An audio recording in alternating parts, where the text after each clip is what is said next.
Tessalonicenses, primeira carta de Paulo aos Tessalonicenses.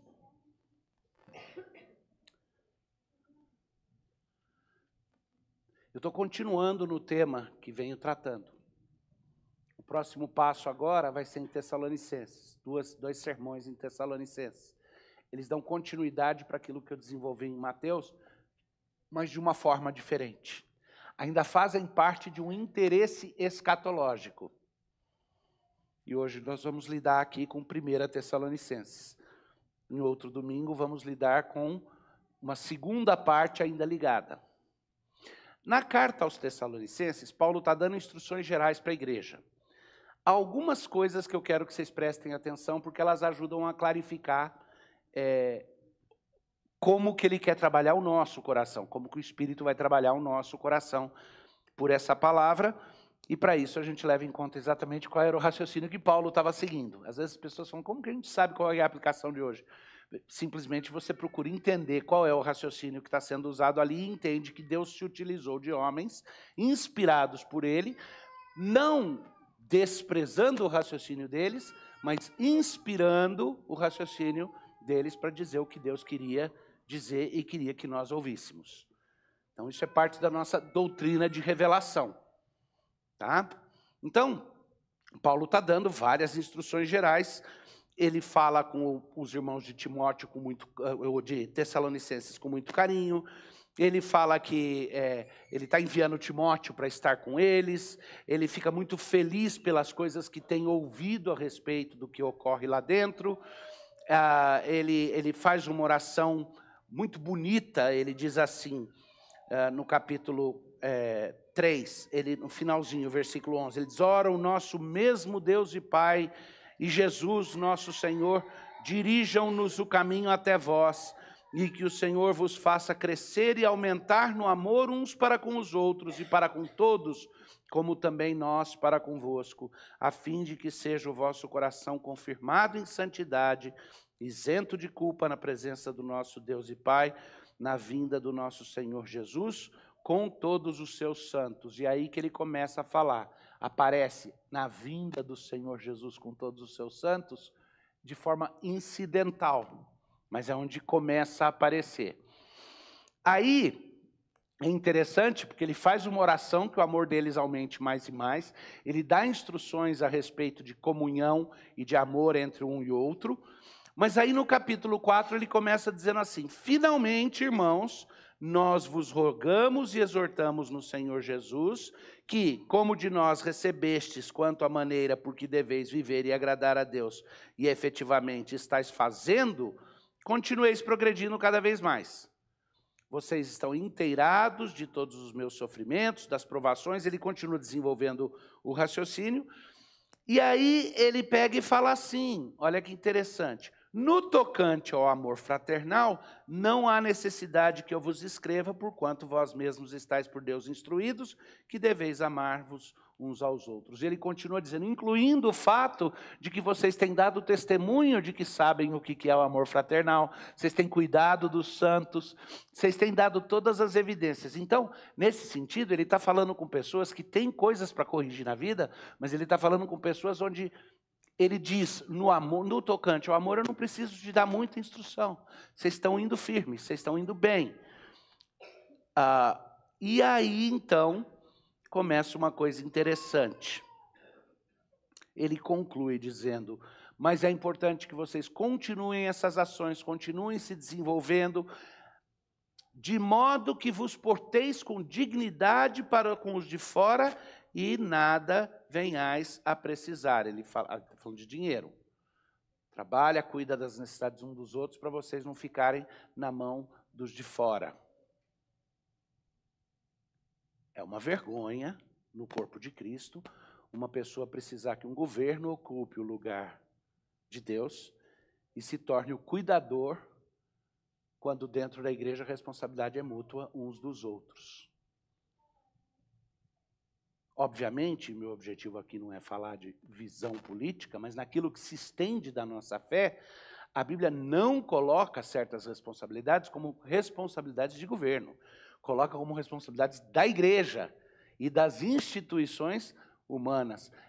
O governo existe para punir o mal, recompensar o bem, executar a justiça, defender o povo. É primariamente isso. Mas aqui ele usa uma expressão curiosa, ele fala assim: a dignidade de vocês no cuidado mútuo como consequência do amor que eu sei que vocês têm uns pelos outros, é a prova de que vocês não precisam do mundo lá fora, de que vocês não carecem deles, porque cuidam uns dos outros. Me preocupa nos tempos em que vivemos o tanto de dependência que a gente aprendeu a aceitar e acostumar em relação a instituições que são contrárias, estão se tornando cada vez mais contrárias à fé.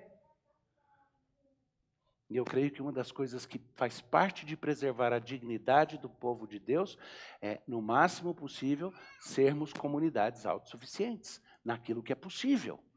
Cuidarmos uns dos outros de forma que não necessitemos dos ímpios lá fora. No mínimo, para não ter que levar uma tatuagem na testa ou no braço no dia que disser que eu não vou poder comer se eu não aceitar, né? Eu quero poder dizer não aceito e morro de fome. Não, eu quero poder dizer não aceito e temos outros caminhos alternativos. Tá? Isso é ainda na toada que eu venho ouvindo com as pregações. Mas aí ele vai ficar muito explícito para onde ele está indo. Mas ele vai por um caminho totalmente diferente de Daniel, totalmente diferente do Apocalipse e, em parte, diferente do discurso escatológico de Jesus. O discurso de Jesus começa quando os discípulos falam, veja que grandes construções. Ele fala, não vai ficar pedra sobre pedra. E aí eles dizem, mas como, quando, o que vai acontecer? E ele faz todo o sermão. Aqui é diferente. Aqui Paulo começa com uma coisa muito pessoal. Ele começa com algo que é pessoal e é ubíquo, é algo que faz parte da experiência de todos vocês. Se não tiver feito ainda, vai fazer em breve. É a perda de um ente querido. Ele começa por aí. Então, abre no capítulo 3, eu vou ler a partir do versículo 13, e eu vou chegar até no capítulo, no capítulo 4, a partir do versículo 13, e eu vou chegar até no capítulo 5, no comecinho. A quebra entre o 4 e o 5 aqui, na minha opinião, está inadequada, e eu já expliquei para vocês que isso daí não faz parte do texto original. O texto original era corrido, era uma carta, não tinha capítulo, verso, era uma carta corrida. As divisões em capítulos e versos são meios didáticos que, na hora de imprimir o texto, de criar o texto escrito, passou-se a utilizar. Então, elas não fazem parte de uma mensagem infalível. Elas podem ser consideradas usando a razão que Deus nos deu.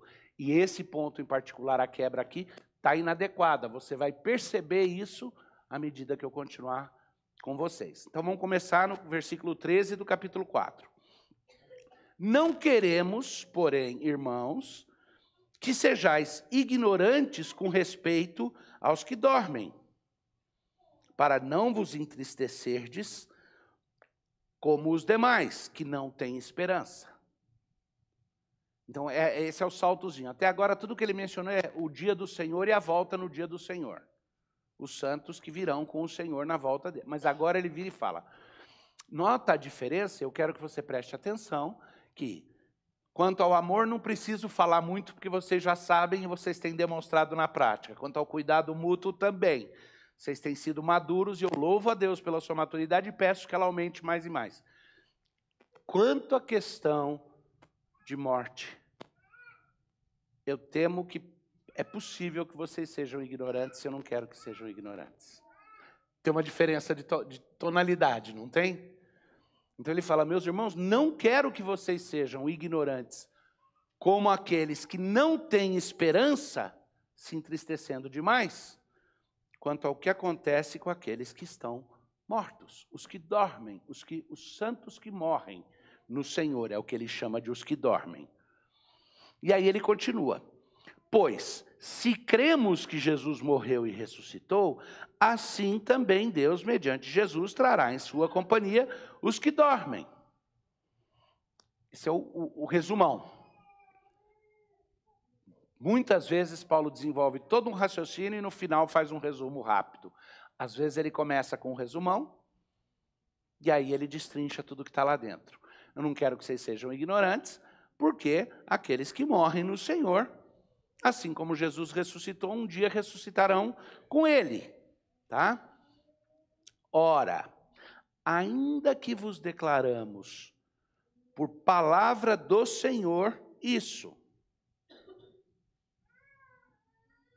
Agora escuta isso, é muito importante. O que ele quer dizer quando ele fala, ora, ainda declaramos por palavra do Senhor isso. O resto não é a palavra do Senhor? É. Ele está dando uma ênfase, ele está dizendo, isso é bem importante. Esse é um ponto crucial aqui, que eu vou acrescer ao desenvolver o raciocínio. Então, ora, ainda vos declaramos, por palavra do Senhor, isso. Nós os vivos, os que ficarmos até a vinda do Senhor, de modo algum precederemos os que dormem. O que ele quer dizer com isso? Quem morrer no Senhor, dorme. Quem estiver vivo quando Jesus vier buscar os seus, e não for experimentar a morte, ainda assim não vai antes dos que morreram. Ele sente que há necessidade de explicar isso. Me acompanha para perceber que ele não está dando um monte de informações soltas, ele está construindo passos lógicos para fechar um raciocínio. Então ele diz, certamente aqueles que não morrerem até a vinda de Cristo, ainda assim não passarão na frente dos que tiverem morrido antes. Tá? Ele está usando o conforto pessoal de saber o que acontece com os que morrem em Cristo para ir mais fundo e mais amplo ainda. Ele diz assim, porquanto o Senhor mesmo, dada a sua palavra de ordem, então ele vai começar a descrever o que vai acontecer. Sequência de eventos. Se você fala, não vai ser antes de fulano, você agora vai explicar como, por que não vai. A sequência de eventos. Porquanto o Senhor mesmo, dada a sua palavra de ordem, Jesus fala, é a hora. Ouvida a voz do arcanjo, o rei mandou, é a hora. E ressoada a trombeta de Deus, o chofar que chama o exército todo, tá? Essas três coisas acontecendo, ele, o Senhor, descerá dos céus e os mortos em Cristo ressuscitarão primeiro. Essa é a sequência de eventos. Jesus vem, foi dada a voz dele, a voz do arcanjo, a trombeta, ele volta, aonde que ele vai? Vamos ler o que vai estar aqui. E aí a primeira coisa é que ele ressuscita aqueles que morreram no Senhor, e daí diz assim, então, descerá dos céus e os mortos em Cristo ressuscitarão primeiro. Depois nós, os vivos, os que ficarmos, seremos arrebatados. Aí esse é o ponto que eu quero que vocês peguem muito firme. Obviamente, a questão de escatologia vira diversão para muita gente. Discutir escatologia, o que acontece antes, o que acontece depois. Me entristece profundamente que pessoas que interpretam a Bíblia no seu sentido direto, na maior parte dos trechos, em algumas passagens da Bíblia, saltam para uma interpretação mais metafórica ou analógica, como se fosse analogia. Aqui ele está sendo muito claro, tem uma sequência de eventos. Tá? E aí ele usa a palavra arrebatamento. Seremos arrebatados. Então, quando você ouvir alguém dizendo, não, na minha escatologia não vai ter tudo isso, não existe, não tem arrebatamento secreto, não tem isso, não tem aquilo, dá a ideia de que o conceito de arrebatamento não está na Bíblia, está declarado aqui. Nós, os que ainda estivermos vivos, seremos arrebatados depois que Jesus tiver ressuscitado os que morreram antes. Mas é uma coisa longa, é um processo longo? Não, não é, o texto é muito claro. Baixa o olho aí e lê comigo. Tá? Depois, nós, os vivos, os que ficarmos, seremos arrebatados juntamente com eles, entre nuvens, para o encontro do Senhor nos ares. Encontro do Senhor aonde? Então, Jesus desceu aonde? Por favor. Nós vamos... Tá, os mortos ressuscitam. Jesus veio, desceu do céu, ressuscita os mortos, junta os mortos com vocês dois que sobreviveram, e vocês sobem para encontrar com ele aonde? É claro isso, o texto é claro. Os ares. A igreja é tirada e sobe. Por que isso é importante? Porque tem muita gente que diz que, se você acredita que Cristo leva a igreja, executa seus julgamentos e eventualmente retorna, você está falando que tem duas vindas. Mas não está, é uma vinda de Cristo. Antes ele retira a igreja e encontra com a igreja nos ares. Os que morreram nele e os que ficarem. É parte do preparo para o momento final da segunda vinda. Será que é isso que Paulo tem em mente? Vamos continuar lendo o texto. Então, vou ler de novo. Depois, nós, os vivos, os que ficarmos, seremos arrebatados juntamente com eles, entre nuvens, para o encontro do Senhor nos ares. E assim estaremos para sempre com o Senhor. Consolai-vos, pois, uns aos outros com essas palavras. Ele começou com um resuminho assim, expandiu um pouco mais para te dar uma sequência, uma cronologia. Agora ele vai aprofundar mais. E é aqui que eu falei que tem uma quebra artificial que eu não acho que faz sentido, porque o raciocínio continua sendo o mesmo. Ele diz, irmãos, relativamente aos tempos, é óbvio, se ele acabou de falar como que vai ser a dinâmica, a pergunta vem para a cabeça de todo mundo. Mas quando? E aí ele responde, irmãos, relativamente aos tempos e às épocas, não há necessidade que eu vos escreva, pois vós mesmos estáis inteirados com precisão de que o dia do Senhor vem como ladrão de noite.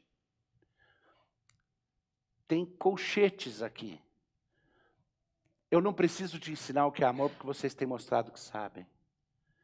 Eu não preciso te ensinar a certeza de que nós não podemos prever a data que Jesus vem, de que datas e tempos não é possível prever, mas de que tem coisas a respeito disso, porque vocês também já sabem isso.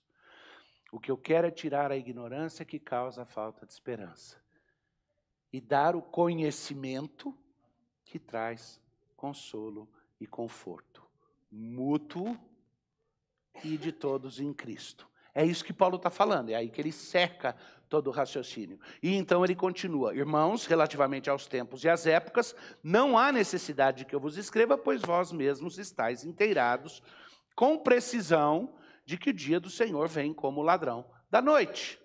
Por isso que eu quis ensinar para vocês o discurso escatológico de Jesus antes, porque isso vem na sequência. Quando andarem dizendo...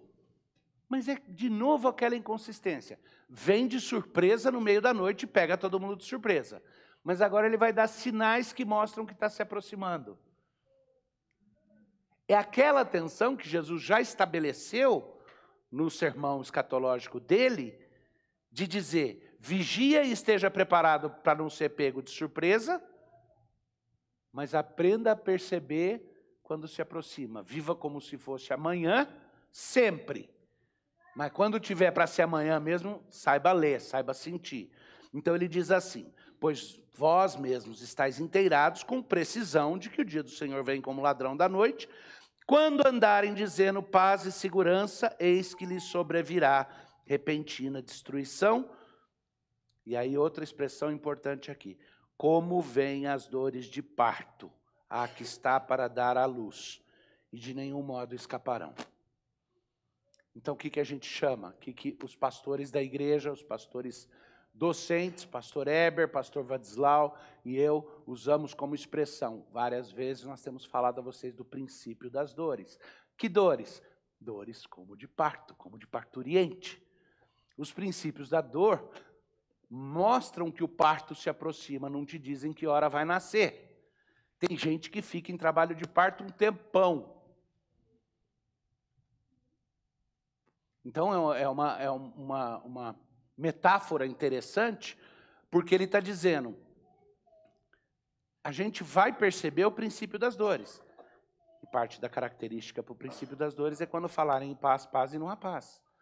Quando o mundo estiver falando paz, paz e paz, vai ser pego de surpresa, porque não há paz.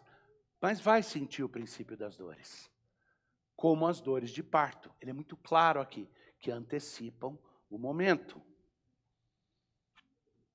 Mas vós, irmãos, não estáis em trevas para que esse dia, como ladrão, vos apanhe de surpresa.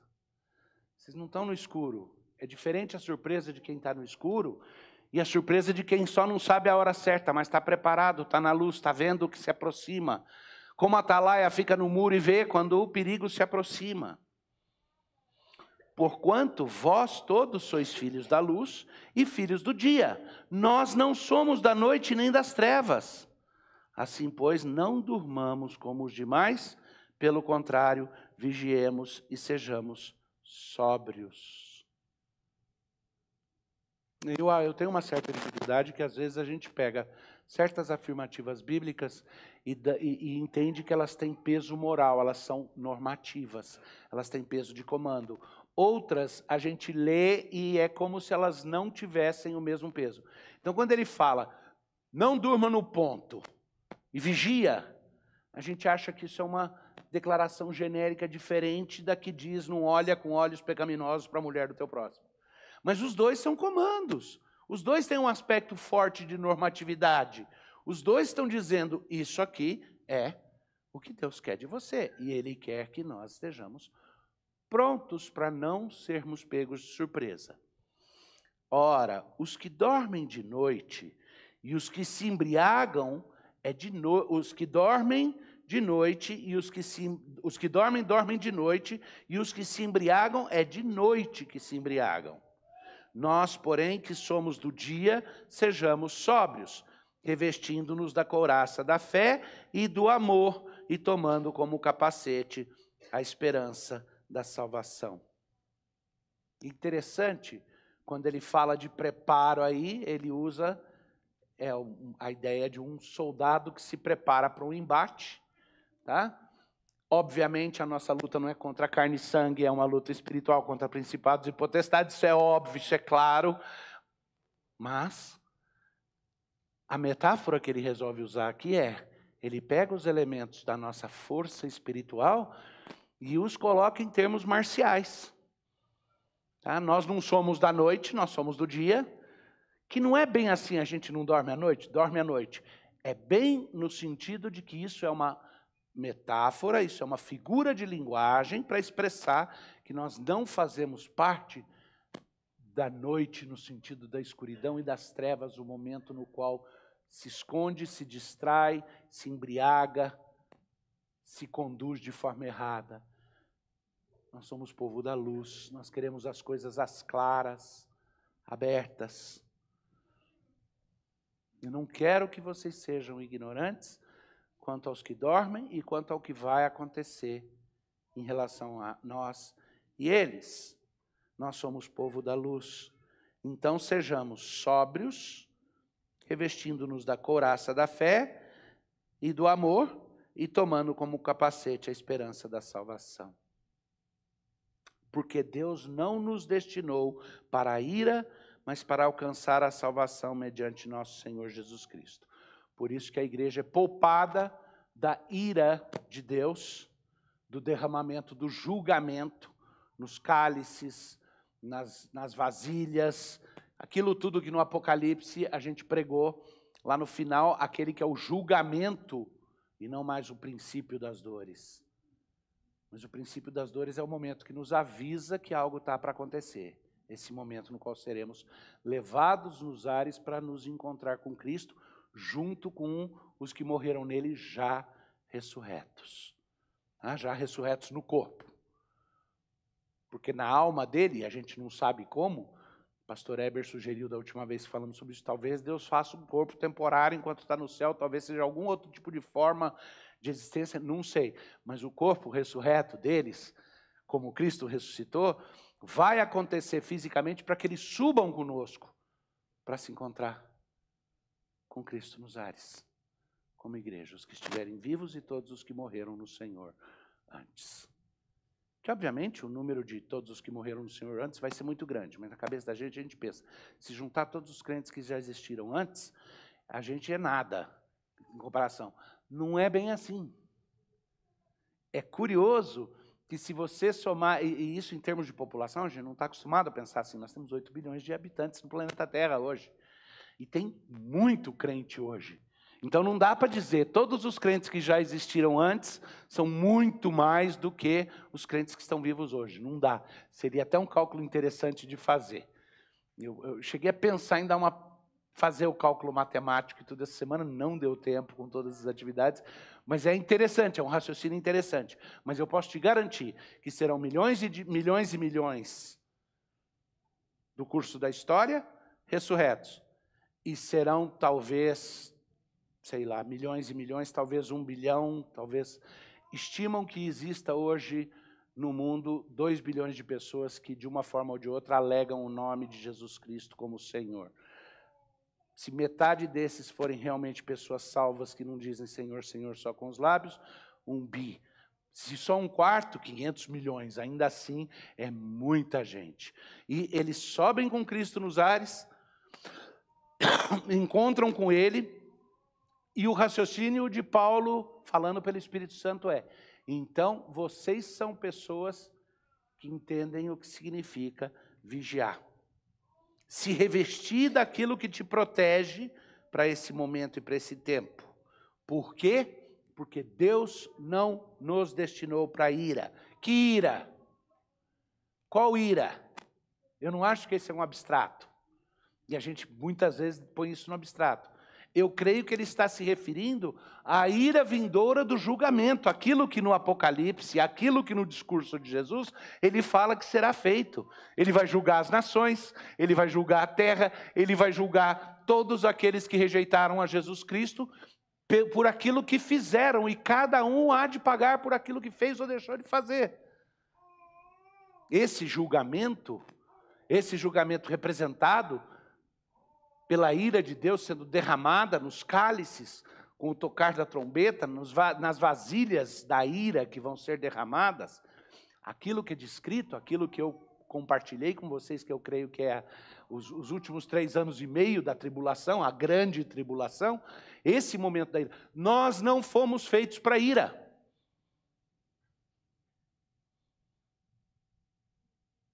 Então, o que me parece é que para Paulo há uma clareza aqui.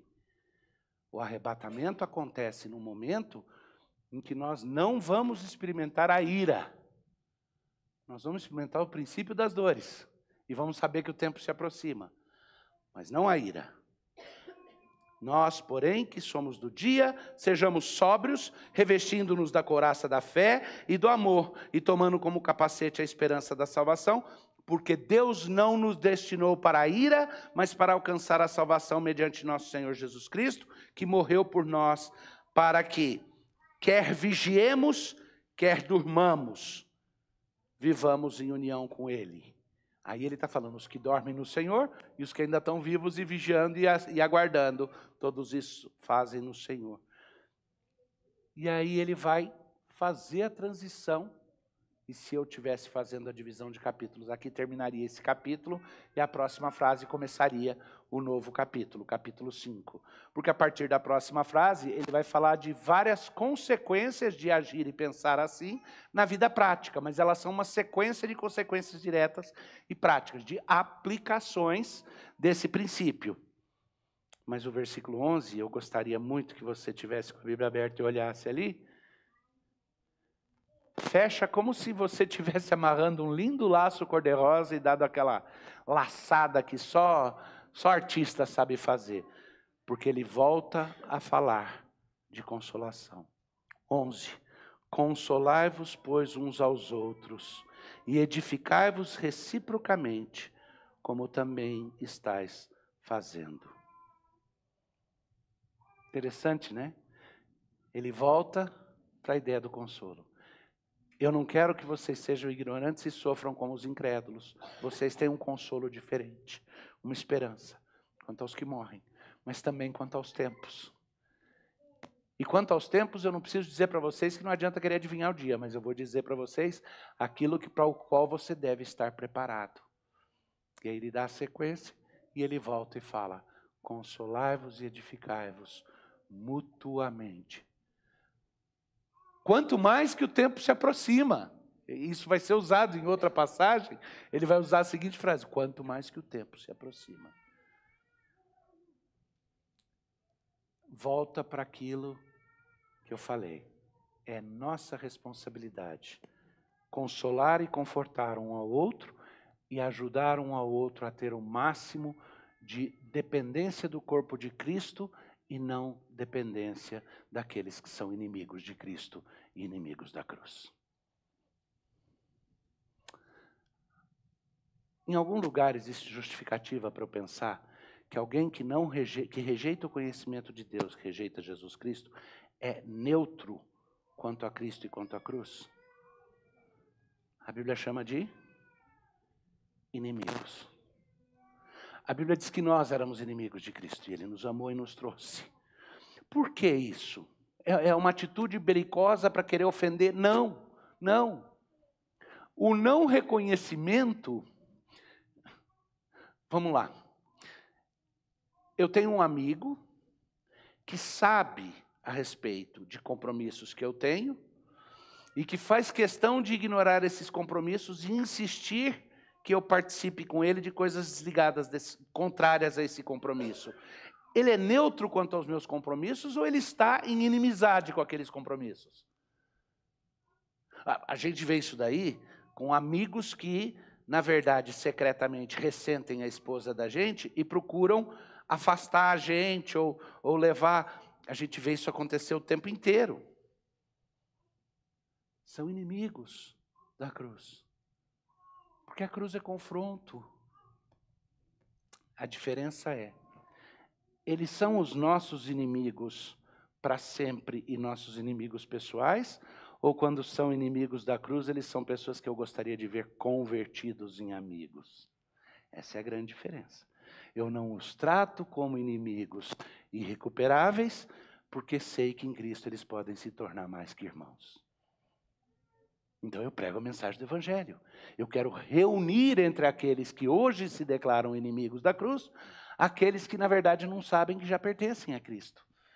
E essa é uma mensagem aberta, então ela impede que eu os trate com crueldade, com julgamento, porque quem vai executar julgamento é o Senhor. Quem é que vai derrotar os inimigos? Eu? Não. Eu não posso ceifar joio e trigo, eu não posso fazer isso. Quem é que vai derrotar os inimigos? É o Senhor, pessoalmente. Por isso que aqui em Tessalonicenses, quando ele fala, ele usa figuras armamentistas para falar da defesa, ele só fala de armas de defesa, não fala de armas de ataque. Em outras passagens ele fala, a Bíblia é uma espada, palavras, mas aqui ele fala do quê? Escudo e capacete. Se protegendo.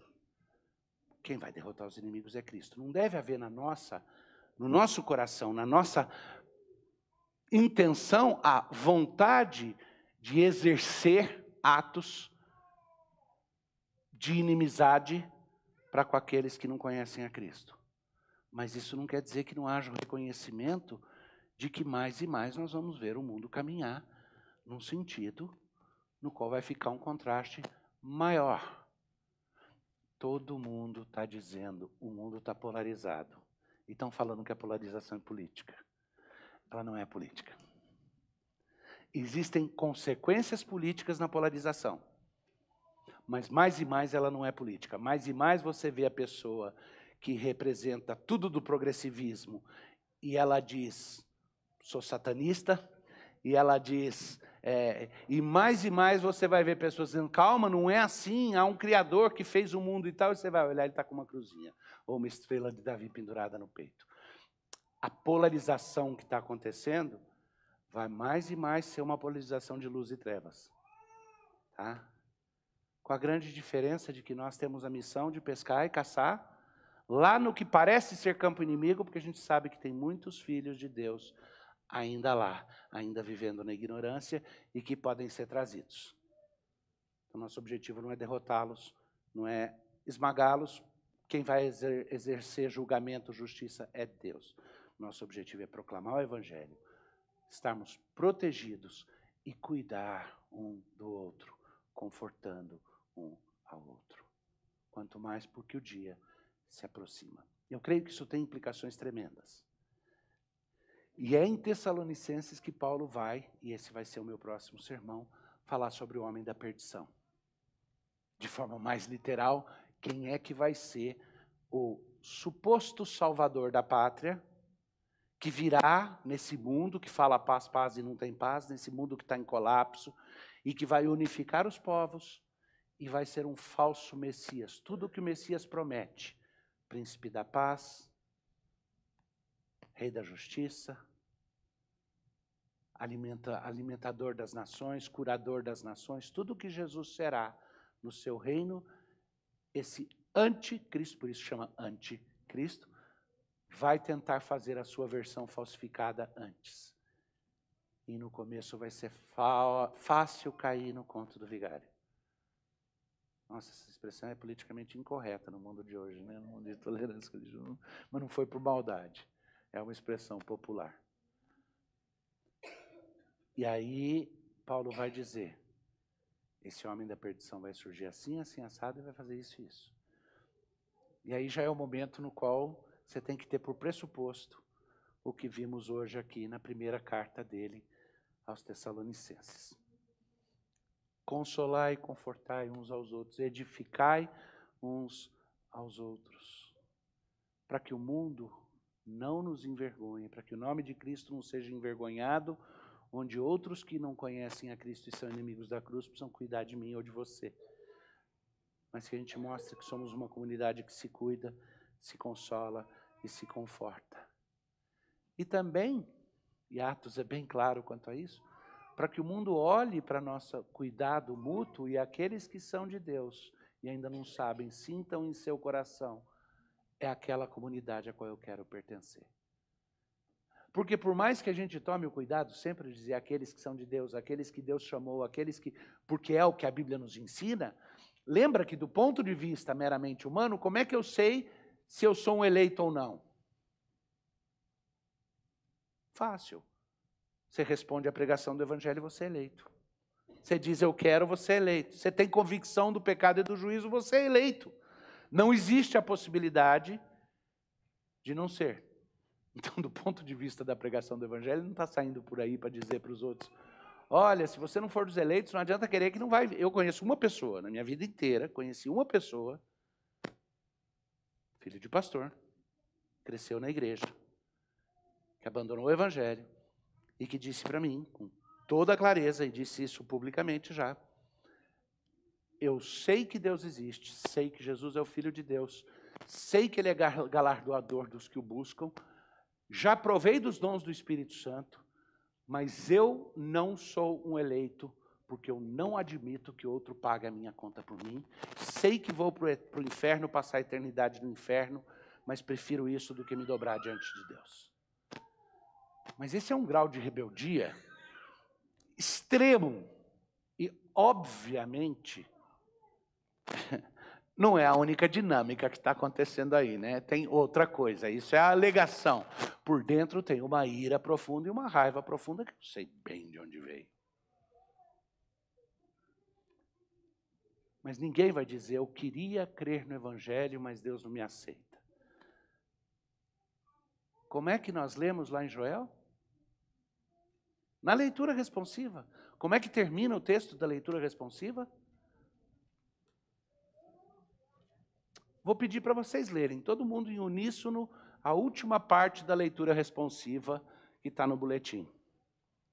Juntos, bem forte.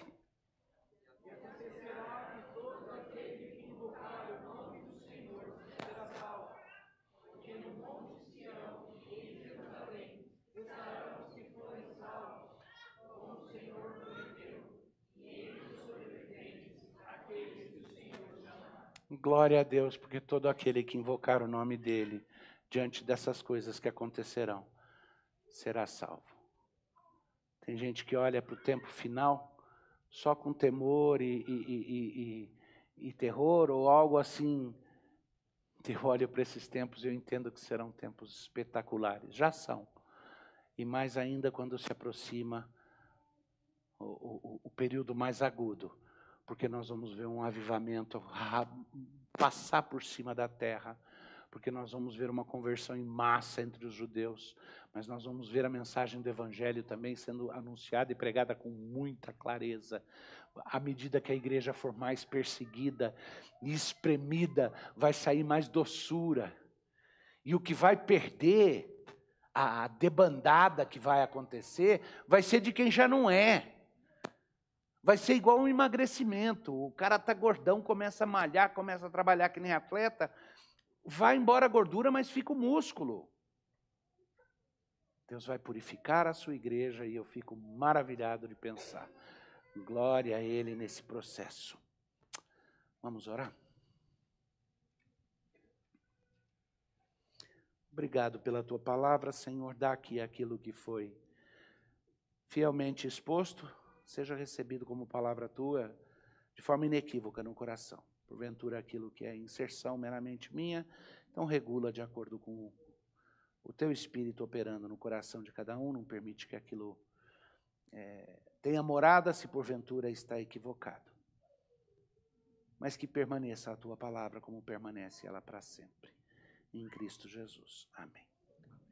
Fique em pé para a gente cantar.